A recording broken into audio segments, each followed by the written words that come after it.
semakin sehat, diberkati oleh Tuhan. Pada pagi hari ini, mari kita memulai ibadah kita pada pagi hari ini. Mari kita mempersiapkan hati kita, dan kalian juga harus mempersiapkan hati kalian di rumah masing-masing. Kita masuk dalam ibadah misi kita pada pagi hari ini. Mari kita sama-sama menyanyikan satu pujian yang menyatakan, dengan apakah ku balas.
keadaan kami.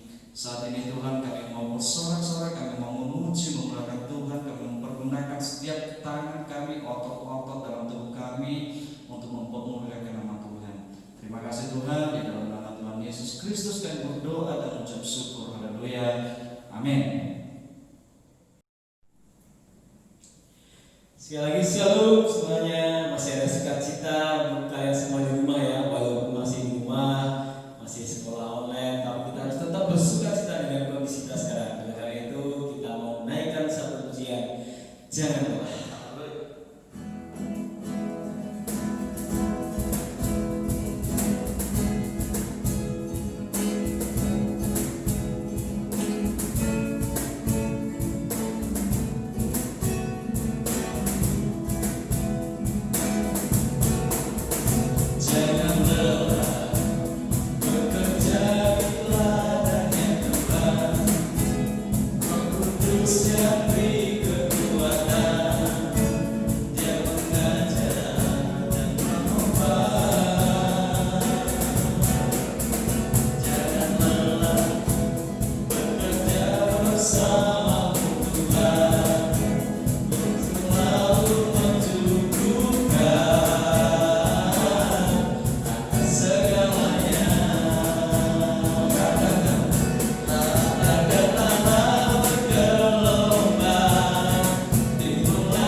bersama di dalam Tuhan. Haleluya, berikan sukacita, berikan kemuliaan buat Tuhan. Haleluya. Haleluya. Amin. Mari sekarang kita persiapkan hati kita untuk menerima firman Tuhan. Mari kita naikkan satu pujian untuk mempersiapkan hati kita untuk mendengarkan firman Tuhan bersama Bapa.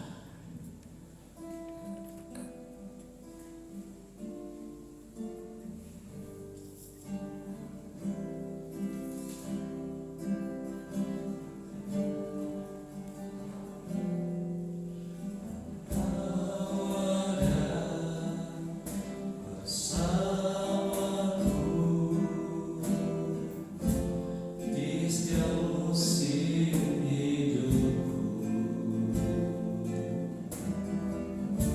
tak pernah kau biarkan ku sendiri.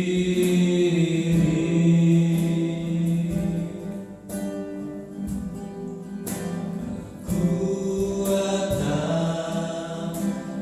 jiwaku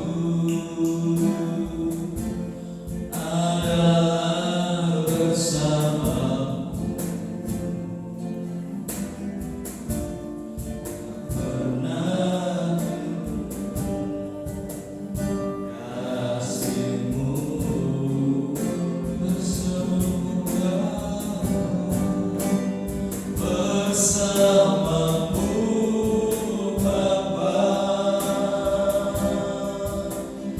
Ku lewati semua perkenananmu, ya teguhkan hatiku. Engkau yang bertindak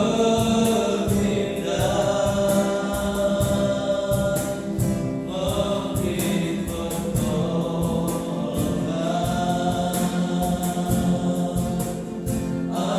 anugerah-Mu besar melimpah bersama bersamamu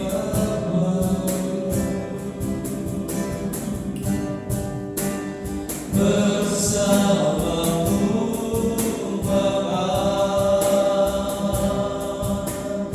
Ku lewati semua perkenananmu, ya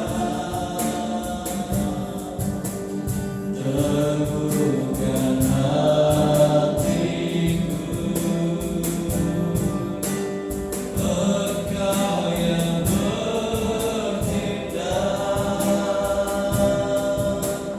memberi pertolongan,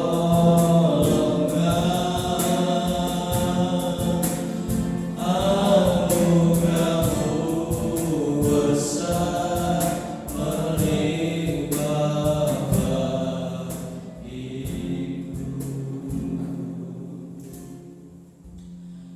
Terima kasih Bapa, Kau terus masih bersama kami Bapa di dalam apapun kondisi kami, di dalam apapun keadaan kami. Engkau terus setia mendampingi kami. Kami sungguh bersyukur dan bangga punya Allah yang luar biasa seperti Engkau Bapa. Terima kasih ya Bapa, terima kasih ya Bapa. Sebentar Bapa, kami akan belajar mendengarkan firman-Mu Bapa. Persiapkanlah hati kami, jiwa kami, telinga kami, pikiran kami untuk mendengarkan firman-Mu Bapa, dan agar kami mengerti apa yang menjadi maksud-Mu Bapa. Dan biarlah firman-Mu ini terus menjadi berkat dalam kehidupan kami, dan kami pun bisa melakukan apa yang menjadi kehendak-Mu di dalam kehidupan kami sehari-hari. Terima kasih Bapa, dalam nama Tuhan Yesus kami sudah berdoa dan mengucap syukur ya Mulia. Amin.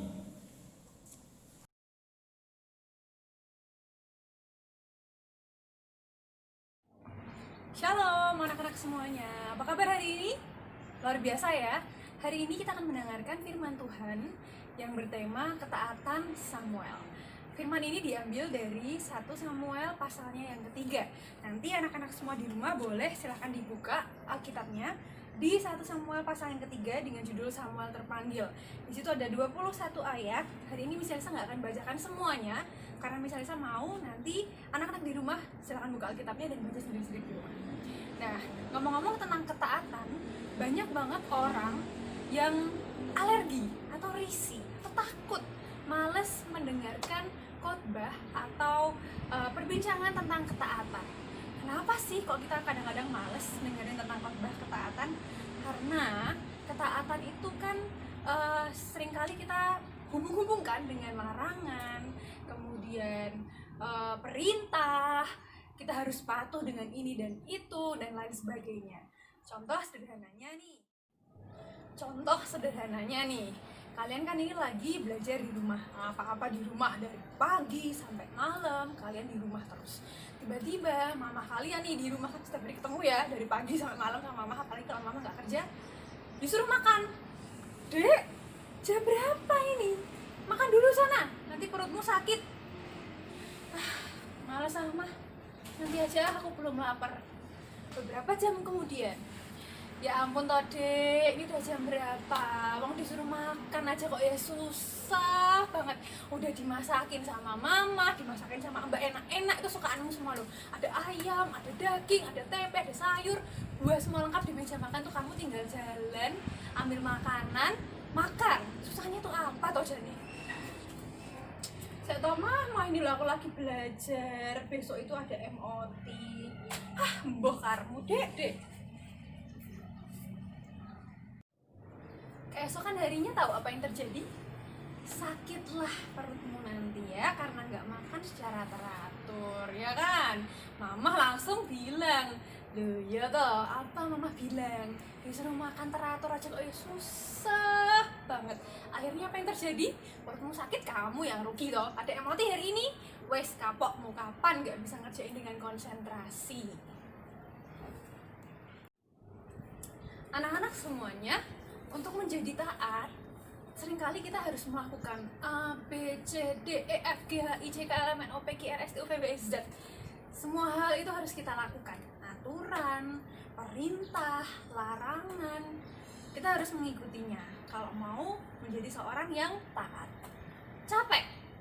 Kadang-kadang boleh capek. Malas, bosen miss, harus ini itu semua tertata. Tapi ya kalau kalian tahu, orang-orang Kristen itu kalau misalnya disuruh dengerin tentang ketaatan kan emang males, capek, bosen. Sama kalau kita untuk menjadi taat mengikuti aturan-aturan itu. Enakan sih ya kalau disuruh milihnya yang bagus-bagus lah, dengerin firman yang bagus-bagus. Firman tentang berkat, tentang mukjizat, pemulihan, kesembuhan, penyelamatan, dan lain-lain sebagainya. Kita sebagai manusia tuh cenderung memilih hal-hal yang baik daripada melakukan sesuatu hal yang membutuhkan ketaatan, melakukan kewajiban, mengikuti aturan, menjauhi larangan-larangan dan lain sebagainya. Kalau ada hal yang manis-manis, daripada mamah ngomel-ngomel kan di rumah, daripada orang tua dan lain guru ngomel-ngomel, pasti kalian lebih suka atau lebih memilih mendengarkan hal yang baik-baik. Misalnya nih, ya ampun, kamu tuh kok pinter banget sih, udah cantik, pinter, perfect banget, wah menantu idaman banget. Ya ampun anak mama, udah ganteng, cool, keren, banyak yang naksir, santun, sopan, wis plok kayak mamanya banget. Tapi kalau udah disuruh taat, kamu tuh loh harus itu gini. Belajar, besok tuh MOT, wong besok lagi bulan depan udah tes. Minggu pertama atau minggu kedua kamu udah tes semester. Belajar, bikin jadwal yang bagus biar kamu tahu hari ini belajar apa, besok belajar apa.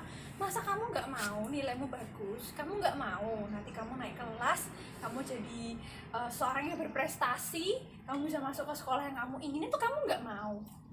Nah, wes dengerin kayak gitu apa yang dilakukan. Mbah lah mah pusing, tak tinggal turu wae.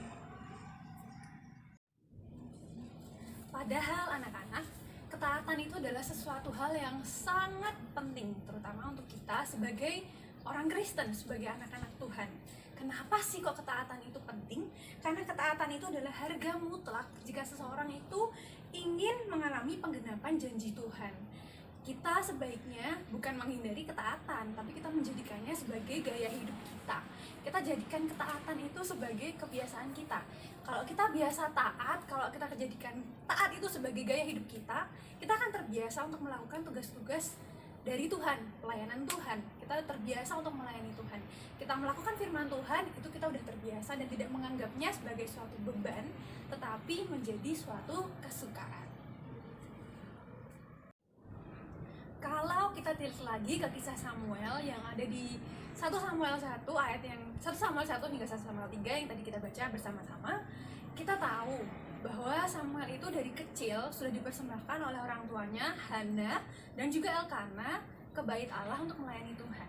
Di sana dia membantu Imam Eli yang saat itu sedang bertugas sebagai imam. Kalau kalian tahu, Samuel di sana itu melayani Tuhan dengan sangat penuh dengan ketaatan, dengan sukacita. Bahkan kalau kita lihat dari pasalnya yang ketiga ayat yang ke 11 sampai 14, di situ Samuel sedang tidur dan dipanggil oleh Tuhan hingga 3 kali. Dan kalau kalian tahu dari ayat itu, Samuel itu harus melakukan perintah Tuhan yang cukup berat. Kenapa? Karena kalau kita tahu ya, Samuel kan tinggal dari kecil dengan Imam Eli di bait Allah. Otomatis pasti Samuel dirawat dan sangat disayangi oleh Imam Eli. Tapi dia harus menyampaikan kabar yang cukup tidak mengenakan untuk Imam Eli. Namun itu adalah perintah Allah. Kalau kita lihat, kita baca bareng-bareng aja ya di 1 Samuel yang pasal 3 ayat yang 11 sampai 14. Misalnya saya akan bacakan untuk kita semua. Lalu berfirmanlah Tuhan kepada Samuel, ketahuilah, aku akan melakukan sesuatu di Israel, sehingga setiap orang yang mendengarnya akan bising kedua telinganya. Pada waktu itu aku akan menepati kepada Eli segala yang telah kufirmankan tentang keluarganya, dari mula sampai akhir. Ayat yang 13, sebab telah kuberitahukan kepadanya bahwa aku akan menghukum keluarganya untuk selamanya, karena dosa yang telah diketahuinya, yakni bahwa anak-anaknya telah menghujat Allah, tetapi ia tidak memarahi mereka. Sebab itu aku telah bersumpah kepada keluarga Eli bahwa dosa keluarga Eli tak akan dihapuskan dengan korban sembelihan atau dengan korban sajian untuk selamanya. Lagi-lagi Samuel mendapatkan sebuah tugas yang cukup berat dari Tuhan untuk menyampaikan kabar yang harus ia sampaikan kepada Imam Eli. Kabar yang cukup tidak mengenakan untuk Imam Eli, karena ia harus menyampaikan bahwa keluarga Imam Eli akan mendapatkan suatu hal yang tidak enak, hukuman dari Allah karena kedua anaknya yang berbuat dosa pada Tuhan. Bayangkan kalau kalian berada di dalam posisinya Samuel, suatu posisi yang cukup berat di mana kalian satu sisi kalian takut untuk menyatakan kebenaran karena takut menyakiti hati orang lain misalnya, atau takut membuat mereka kecewa dan lain sebagainya, atau marah. Tapi di sisi lain kalian harus taat dan tunduk akan firman Tuhan. Namun Samuel memilih untuk taat dan melakukan firman Tuhan. Ia tetap menyampaikan hal yang berat itu kepada Imam Eli. Mengapa Samuel melakukan hal seperti itu? Karena sebenarnya Tuhan memberikan tugas kepada kita, Tuhan memberikan kita perintah untuk kita, itu sebenarnya bukan untuk membebani kita, namun untuk kebaikan kita sendiri. Tuhan mau kalau kita itu selalu dituntun jalannya oleh Tuhan, sehingga masa depan kita akan menjadi masa depan yang indah, masa depan yang baik, dan penuh harapan dalam turunan tangan Tuhan. Lalu apa yang terjadi kalau kita tidak taat akan firman Tuhan? Otomatis kita luput untuk merasakan berkat-berkat yang sebenarnya sudah disediakan oleh Tuhan untuk kita dalam hidup kita. Oleh karenanya, anak-anak semuanya, mari kita belajar untuk selalu taat akan kebenaran firman Tuhan. Jangan pernah takut untuk memberitakan kebenaran firman Tuhan, meskipun terkadang itu akan menyakiti orang lain atau membuat orang lain sedih dan kecewa. Namun percayalah bahwa apapun yang sudah direncanakan oleh Tuhan itu adalah hal yang baik, yang penuh pengharapan untuk kita semua. Amin. Mari kita kita bersatu dalam doa. Selamat pagi Tuhan Yesus, terima kasih Tuhan untuk kebenaran firman-Mu yang boleh Engkau sampaikan kepada kami pada pagi hari ini. Tuhan, ampunkanlah segala dosa dan kesalahan kami Bapa, bila seringkali kami menjadi seorang yang bosan, kami menjadi seorang yang malas untuk taat kepada Engkau. Namun biarlah Tuhan, melalui firman ini kami boleh diingatkan untuk selalu menjadi orang yang taat, yang boleh menjadi berkat untuk orang-orang di sekitar kami Tuhan, yang boleh mengingatkan saudara-saudara kami, teman-teman kami, dan keluarga kami bila mereka melakukan kesalahan. Kiranya Tuhan mau bantu kami, tuntun kami untuk menjadi seorang yang boleh menjadi berkat untuk orang lain. Terima kasih Tuhan, kiranya Engkau selalu sertai hidup kami, keluarga kami, dan orang-orang di sekitar kami. Di dalam nama Tuhan Yesus kami sudah berdoa dan mengucap syukur. Haleluya. Amin. Baik anak-anak, kita akan mengakhiri pada kita pada pagi hari ini. Mari kita sebelum masuk ke dalam doa-doa syafaat kita menaikkan satu pujian yang mengatakan terima kasih Tuhan.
Tes mid semester, kiranya Tuhan memberkati mereka, memberikan kepada mereka hikmat dan kebijaksanaan dalam menjawab semua soal-soal yang akan diberikan oleh guru-guru di tempat ini.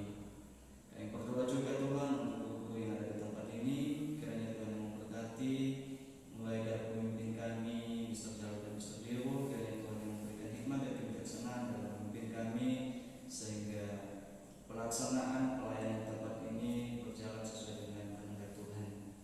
Kami berdoa juga Tuhan untuk yayasan sekolah terang, kiranya Tuhan yang memberkati setiap pengurus yang ada di dalamnya.